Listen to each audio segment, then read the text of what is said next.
بسم اللہ الرحمن الرحیم۔ السلام علیکم ناظرین، آپ کو ایک دفعہ پھر اپنے اس یوٹیوب چینل پر خوش آمدید کہتا ہوں۔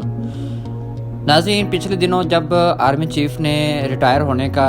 دن قریب آ رہے ہیں، ابھی آپ کے سامنے ہے کہ 29 کو انہوں نے ریٹائر ہو جانا ہے، ابھی جو sitting chief of army staff general Qamar Javed Bajwa ہیں۔ پچھلے دنوں میں نے کچھ سوشل میڈیا پہ ایک میم دیکھی جس میں لکھا ہوا تھا کہ ساری خوشیاں جوڑ کے دیکھی پر تیرے جانے کی خوشی سب سے زیادہ ہے۔ اب کچھ بندے اس کو پبلکلی ریپرزینٹ کر پاتے ہیں، کچھ مانتے تو سارے ہیں لیکن دلوں کی حسرتیں دل میں رہ جاتی ہیں کئی لوگوں کی، اور جو پاورفل لوگ ہیں، جو اچھے اور سچ بات اور حق بات پہ مر مٹنے والے اینکر ہیں، وہ کہہ دیتے ہیں۔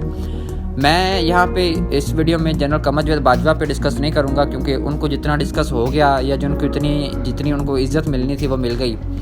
اب ہم بات کریں گے نئی آرمی چیف کی۔ نئی آرمی چیف کی تقرری اب سے کچھ دیر بعد ہو جائے گی اور ان پر آتے ساتھ ہی 2 ایسی ذمہ داریاں عائد ہوں گی کہ جن کو ان کا آتے ساتھ ہی فل فور جو ہے وہ مکمل کرنا ہوں گی۔ آپ نے دیکھا کہ آرمی چیف کی طرف سے اور ذرائع کی طرف سے یہ بار بار یہ بات سامنے آ رہی تھی کہ پاک فوج اب سے سیاست میں حصہ نہیں لے گی۔ اس کا مطلب یہ ہے کہ وہ ہماری اس بات کو جسٹیفائی کر رہے ہیں کہ ہم جو کہتے تھے کہ جی آرمی سیاست میں بڑے اچھے طریقے سے اور پوری طرح انوالو ہے، اور وہ شروع سے مانتے تھے کہ نہیں ہم سیاست سے الگ ہیں۔ اب یہ بیان بار بار دینا اور تواتر سے دینا یہ اس بات کا ثبوت ہے کہ وہ واقعی سیاست میں تھے اور سیاست میں لانے اور نکالنے میں ان کا پورا ہاتھ تھا۔ اس لیے ان کو بار بار یہ بیان دینے پڑ رہے ہیں تاکہ عوام بھی یہ بیان سنیں اور سمجھ جائے کہ واقعی جو فوج ہے وہ اب سیاست میں نہیں رہے گی۔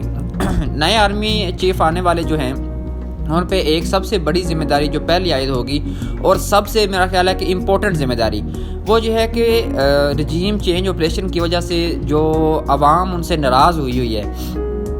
اب کوئی مانے یا نہ مانے، اب نون لیگ نے، ہم ساروں کو پتہ ہے کہ نام لے کر نواز شریف نے جو ان کی لیڈرشپ ہے اس نے جنرل قمر جاوید باجوہ اور سینئر جو اسٹیبلشمنٹ کے حکام ہیں ان کے خلاف انہوں نے بیان بازی کی اور ان کو برا بھلا بھی کہا۔ پھر ہم نے دیکھا کہ نواز شریف کو نکالنے والے بھی یہ تھے اور پھر ان کو دوبارہ لانے والے بھی یہ ہیں۔ تو یہ ہم نے دیکھا کہ یو ٹرن کس طریقے سے لیے جاتے ہیں۔ یہاں تو ہم صرف ایک شخص پر یہ اعتراض کرتے ہیں کہ وہ یو ٹرن لیتا ہے، لیکن یہاں پر اگر آپ دیکھیں تو یو ٹرن سے دنیا بھری پڑی ہے۔ تو ایک تو یہ تھا کہ رجیم چینج آپریشن کے ذریعے جو عوام اپنی فوج سے ناراض ہے اور فوج سے دور ہو گئی ہے۔ پہلے ہر بچے کی، چھوٹے بچے کی خواہش ہوتی تھی کہ ہم بڑے ہو کر آرمی میں جائیں گے، فوجی بنیں گے، لیکن اب ان چھوٹے بچوں کو شعور کس نے دیا ہے کہ جو یہ کہتے ہیں کہ ہم نے آرمی میں نہیں جانا۔ پہلے دل کرتا تھا کہ جو آرمی کا جو گاڑی آگے سے گزر رہی ہے،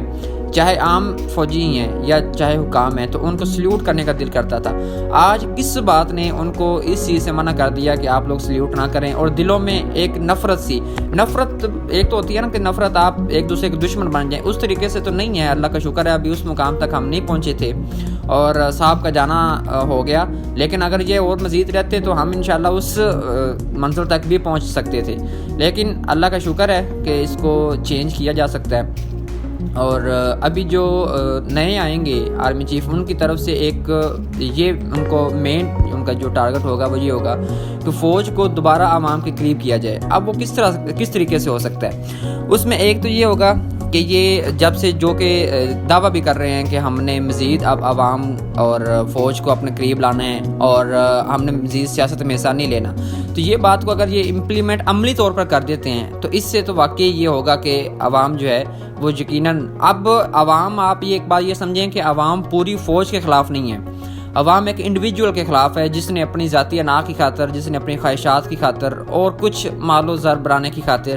اپنے پورے ملک کو، اپنے ذاتی ملک کو جھونک دیا، اور جس آگ میں، جس اندھیرے میں جھونکا ہے وہ آپ سب کو پتہ ہے کہ عمران کے جانے کے بعد معیشت کا کیا حال ہوا اور ہمارے فورن ریلیشنز کس طرح سے رہ گئے۔ تو یہ ساری چیزیں آپ کے سامنے ہیں۔ تو اس ایک واحد انڈیویجول کے جانے کے بعد دیکھنا یہ ہوگا کہ آرمی کا کیا واقعی مورال ہائی ہوتا ہے کیا، کیونکہ آرمی کے اندر بھی جنرل باجوہ کی طرف سے آرمی کے خلاف جو یہ بات عام جو فوجی ہے وہ بھی جانتا ہے کہ عوام جو ہے ہمارے خلاف ہو گئی ہے، تو عوام فوج کے اندر ہی فوجی جو ہیں وہ بغاوت تو ظاہر نہیں کر پاتے کیونکہ ان کا کورٹ مارشل ہو جاتا ہے اور پھر کئیوں کو پھانسی بھی ہو جاتی ہے، تو یہ دل میں یہ خواہش رکھتے ہیں۔ تو اب دیکھنا یہ ہوگا کہ جنرل کے جانے کے بعد اب جو نیا جنرل آئے گا وہ کس طریقے سے فوج کو لے کے چلتا ہے. ایک تو یہ ان پہ بڑی ذمہ داری عائد ہوتی ہے. دوسری, اگر سیاست میں واقعی انوالومنٹ اگر ان کی ختم ہو جاتی ہے تو یہ ایک واحد سلیوشن ہے جس کے ذریعے یہ عوام کے مزید قریب آ سکتے ہیں. اور اس ملک کو آگے لے جانے کے لیے بھی یہ بے حد ضروری ہے کہ فوج جو ہے وہ سیاست سے دور رہے اور اپنا کام کرے. سیاست جس طریقے سے ہوتی ہے, اب آپ دیکھیں اس بات کو سمجھیں, میں نے پہلے بھی بات کی کہ آرمی چیف کو برا بھلا کہنے والا شخص پہلے غلط تھا. اس کے بارے میں ثبوت دیے جا رہے تھے لوگوں کو کہ یہ دیکھیں عمران ریاض کہتے ہیں کہ مجھے ثبوت دیے گئے تھے, مجھے بتایا گیا تھا کہ یہ دیکھیں یہ بندہ چور ہے, اس کی کرپشن کے یہ ثبوت ہیں. آج اسی کو انہوں نے اس کو یا اس کے بھائی کو, ایک ہی بات ہے تو مسلم لیگ نون کا ہی, اس کو اٹھا کے انہوں نے وزیر اعظم بنا دیا. تو یہ اس کو کیا بولتے ہیں, اس کو سیٹ ایڈجسٹمنٹ سیٹلمنٹ, یہ کیا ہے, یہ اس کو انہوں نے وزیر اعظم بنا دیا. تو اب ایک بندہ انڈیویجول تو اس بات کو ایگری کر سکتا ہے کہ جس کو میں برا بھلا کہتا تھا اب میں اس کو اپنا آقا مان لوں, لیکن ہر بندے سے آپ توقع یہ نہیں کر سکتے کہ وہ آپ کی بات مانے. اور آپ کے جانے کے بعد آپ کا بات کھلے گی کہ آپ نے کیا کیا کیا اپنے دورے جو ہے وہ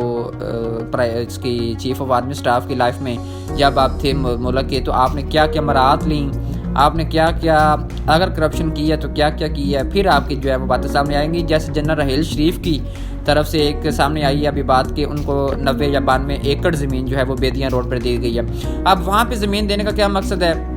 ہمیں جو سمجھ آتا ہے وہ یہی ہے کہ چونکہ آپ کو پتہ ہے کہ اس سائڈ پہ سارا ڈی ایچ اے آستہ ایکسپینڈ ہو رہا ہے, تو جب یہ زمین لیتے ہی ادھر ہے کہ جہاں ڈی ایچ اے نہ آنا ہو, اب ادھر سے ڈی ایچ اے ان سے زمین خریدے گا, یہ اونے پونے ڈی سی ریٹ پر کچھ پرسنٹیج ادا کر کے لے لیتے ہیں, اور اس کے بعد جب ان کی زمین بیچنے کی باری آتی ہے ڈی ایچ اے کو بیچتے ہیں تو یہ بھاری قیمت پر بیچتے ہیں, اور 1 روپے والی چیز جو ہے وہ 100 روپے میں فروخت کی جاتی ہے. اس سے آپ یہ نہیں کہہ سکتے کہ اس نے کرپشن کی ہے, لیکن الٹیمیٹلی یہ ایک کرپشن کا ہی